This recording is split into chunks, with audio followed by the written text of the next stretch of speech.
Hi, my name is Macy, and I'm going to be posting Christian content.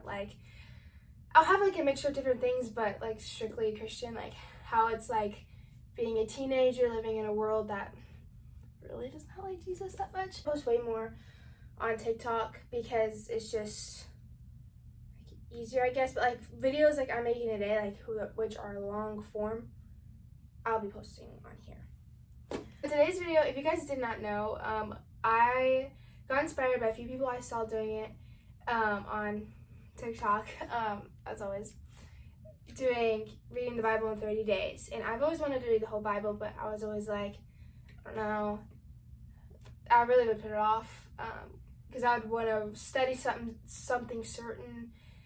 But then I just decided to go for it. And I have a lot of questions that you guys asked about it. So I'm going to be answering those in this video. One question I got was how many chapters I read a day. I honestly have no idea. It would really depend on the day. I don't know. A lot of it was... Hold on, let me get my computer, actually. What I did to find this plan was I actually just looked up Read the Bible in 30-day plan because I knew there had to be one. But I know that there's one on the YouVersion app. That's embarrassing. For the first day, I did Genesis 1 through 36. But then every single day for my plan, I did 5 Psalms each day and 1 proverb each day, but on the last day, I did 2. Those were the Psalms, and the Proverbs was the easiest one because it's 1 a day. And what I did was I started it. I'm not saying you guys do this. If you feel led to do this or you want to do this, and I'm going to get into why I did it personally, but don't feel like you have to start on the day I did. Whenever I really felt like I needed to and wanted to was on May 1st. So it just made sense because I was oh, first day, it was just easier to count the days and know what day I'm on because whatever day I was on was the day of the month. Why am I so out of breath? But the Psalms were really hard because it was hard to keep track, and I did lose track. I'm going to be putting the plan up, and I'm probably going to be having it maybe linked to my link tree in my bio on TikTok in case it's not working on this because I've never done something like this YouTube account before, if you cannot tell. Then it will be on my TikTok. C.Nicole, you'll find me. It's there. And some days it felt like a lot. And I'm going to be real with y'all. It's hard. It is hard. I'm going to get into more depth, but it's not easy and it's hard. Actually relates to my next question I have is how do I stay motivated? I'm going to be so completely honest with you. I did not stay motivated. This was probably one of the hardest things that I done reading the Bible because it's so different from what I'm used to doing. I'm the type of person, I am a major perfectionist, so doing this was so different because I don't know how to explain it. Whenever I'm doing my Bible, I want to take the notes. I want it to look perfect. I Bible journal. I love Bible journaling. It's one of my favorite things ever. I want to talk about stuff I'm passionate about. Me and my cousin literally talk about this. My eyes water. I'm not crying. My eyes are just watering, I promise. I got sick midway through, so I missed a lot of days, but then had to catch up. Catching up is one of the hardest things because I missed 4 days worth of reading. So count that. Okay, let's say I missed 20 to 24. I had to read. I don't know what days I missed. I would have had to have read Ezekiel 43 to Luke 23. That's a lot. And counting 5 Psalms each day, so I'd actually be doing 20 Psalms and then 4 Proverbs. It's really hard to stay motivated, but literally I would pray Lord, you're gonna have to help me with this because it was so I'm not saying this to make you I don't want to do it. It seems super hard and difficult and a lot to do. It is a lot to do, but it is so worth it. I have such a new perspective on who Jesus is I never have had before, and reading from the Old Testament to the New Testament, it's showing me what Jesus has set us free from and what we don't have to live in anymore, and other prophets prophesying on on Jesus whenever Jesus wasn't on earth. You know what I mean? It's such a cool new perspective that I wish everyone could see, and you can see it for yourself. 30 days is too much. I don't think I can do it. They have a year plan, which would work awesome too. One of my friends is actually doing reading the Bible in chronological order. I believe that's how you say it. And what she's told me is really, really awesome. So, did I take notes or did I just read it through? So, at first, I was just like, I'm just going to read it through. I'm just going to read it like a book. Like, I'm not going to take any notes. But then I was like, no, I want to make sure things stick. Like, I want to take notes. So I did take some notes. I did take notes, but it was not like I would have. Normally, if I take notes, I would have Enduring Word. It's a great Bible commentary because it helps me understand a lot.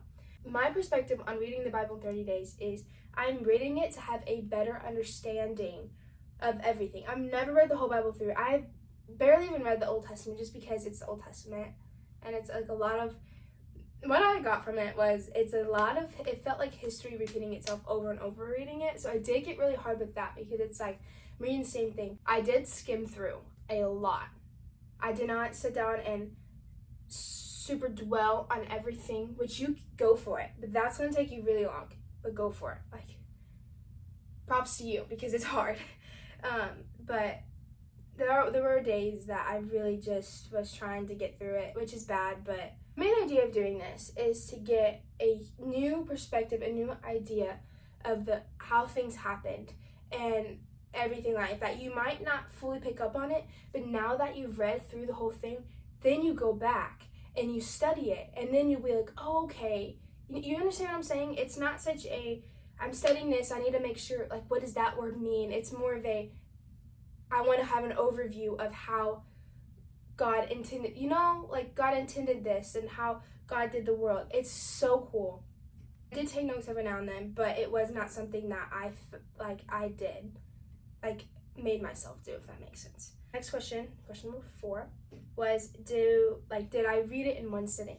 Most of the time I did, because if I didn't, I would totally forget. But other times I did do it in one sitting. I mean, not one sitting, because I had something going on or I didn't have time, but don't feel pressured to do it in one sitting. It normally took me around 2 hours. If I did do it in one sitting, if I was really reading it, but like an hour if I was kind of skimming through. Some stuff you're just gonna have to, like the family trees, I really skimmed through. Numbers, it was difficult. It was like kind of 50-50. I did it one sitting some days, other days I broke it up and did some at night, did some in the morning. So that's why I love it, is because doing that, you have the Bible. You're so focused on reading the word that you're not super focused on what's going on, like the storm that may be going on around you. You're more focused on the word and being disciplined. I was really bad at being disciplined about reading my Bible a long time ago, and honestly still struggled with it. But this, it's like, I don't know, like it's such a priority, which is so good because God should be number one in your life. This world should not be people or like things. I was putting over him and like almost loved more than I did him. And I don't know, like doing this just really made me realize that God is so far more important than anything of this world could be. And I don't know, it's so cool. The question I get all the time is, how do I hear God's voice? I can make a totally different video on that, because that's something I struggle with, and like, I can't even talk. Lord, help me. And I still do struggle with this constantly. Is this the Lord's voice, or is this my voice, or is this even the enemy's voice? The enemy's voice, it should be super easy to pick out. For me, it's gotten way easier because all the enemy says is lies. So if you get a thought and it's like,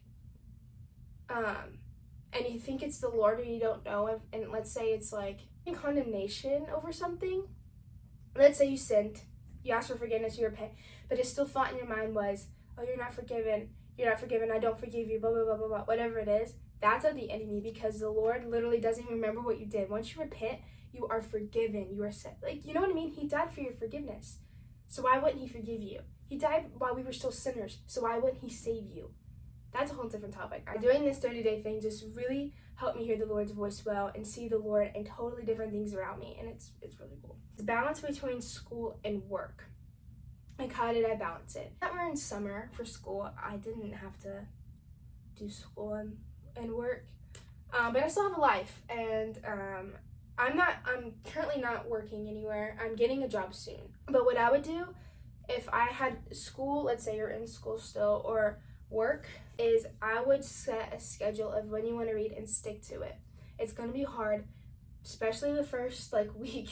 It's going to be difficult, but let's say your work starts at 8:30, you need to be in, or school, you need to be doing school by 8:30, or sports, whatever it might be. Get up before that, however long you think you might need before that, and read.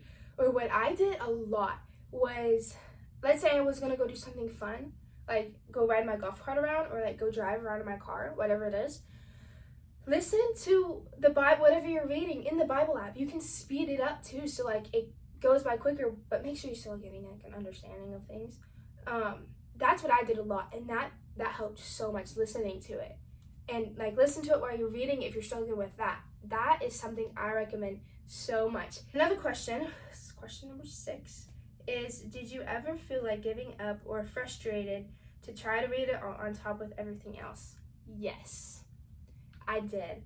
Every day was almost like I don't really want to do this.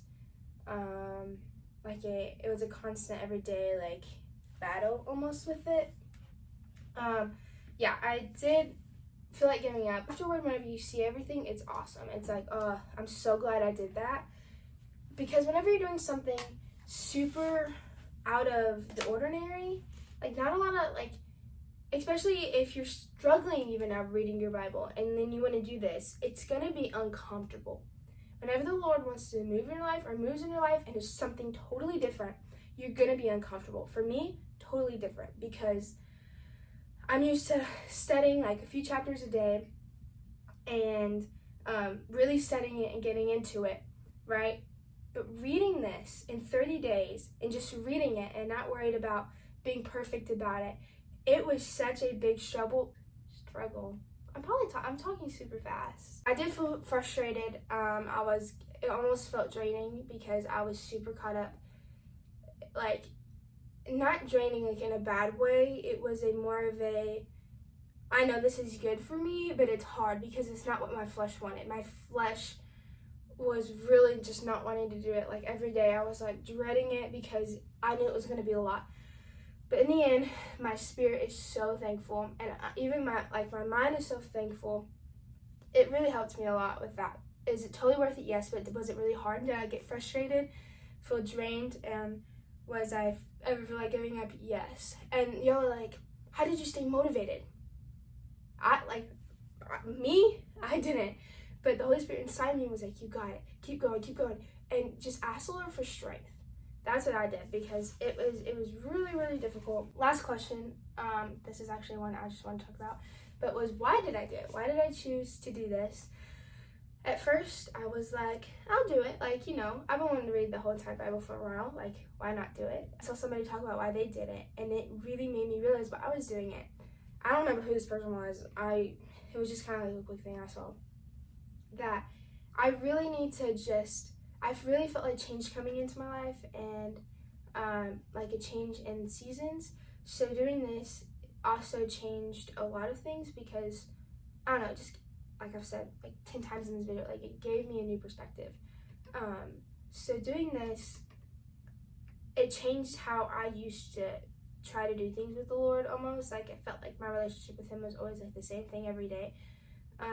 By certain times a day I would read, just because that's whenever I had time, which that's fine. That's totally fine. But Bible journaling would be the same. It was almost kind of the same thing, and it got to the point where I was just Bible journaling and doing that for myself, and not because I needed the Lord. And it almost felt I don't know how to explain it. You don't need to be perfect. You can come to Him. You can do different things. You don't need to be doing what everyone else is doing around you. Me saying this, saying I love doing this, I'm not saying you have to do this in order to be a great Christian. No way am I saying this because I'm not a great, people have such a perspective on Christians that they're perfect. No, Christ is in the name of Christians, but we are not Christ. There's no way we can never be Christ, but we're trying to be Christ-like. We're not going to be perfect. We're human. We messed up. We are not Jesus. We're not. We're just not. And that's great. That's how it should be. That's how it's intended to be. So we can have someone to go to heal our brokenness, to fix our brokenness, because if we didn't have that, we would just, we wouldn't have anything. So that's why it's awesome that Jesus is perfect and that we're not, so that he knows he was tempted. He knows exactly, he knows the feelings that we're going through. He was human like us, but he's also God.